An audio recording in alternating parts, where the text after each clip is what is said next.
कश्मीर जो है हमारा है या नहीं है?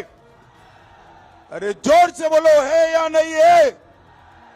ये खड़गे जी कहते हैं राजस्थान और उत्तर प्रदेश वालों का कश्मीर से क्या लेन देन। अरे खड़गे महाराज 80 पार कर गए, मगर आपको मालूम नहीं पड़ता, कौशांबी को जान नहीं पाए। कौशांबी का बच्चा बच्चा कश्मीर के लिए अपनी जान देने के लिए तैयार है, जान देने।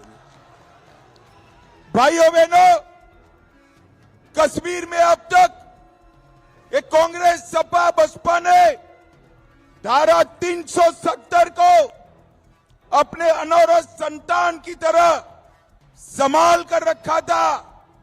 आपने मोदी जी को दूसरी बार प्रधानमंत्री बनाया।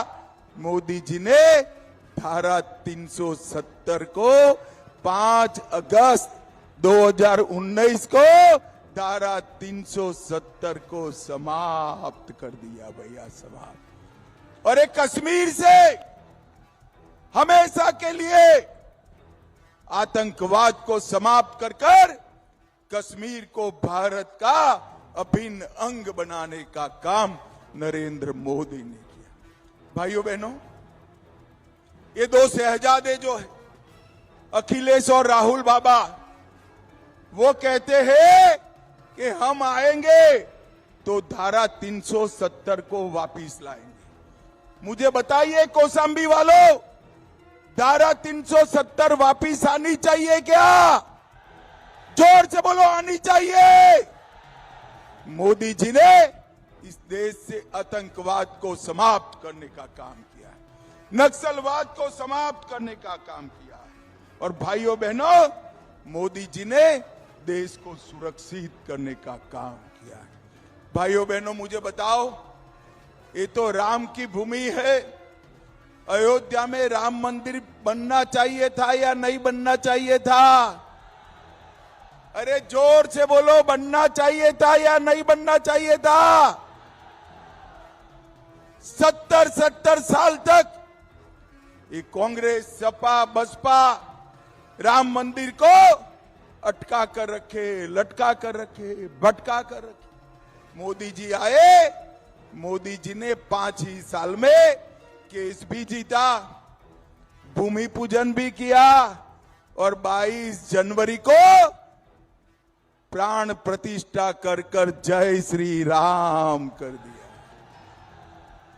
भाइयों बहनों, प्राण प्रतिष्ठा हो रही थी तब ये राहुल बाबा, सोनिया गांधी, डिंपल बेन, अखिलेश यादव, सबको निमंत्रण भेजा गया, मगर कोई प्राण प्रतिष्ठा में नहीं गया।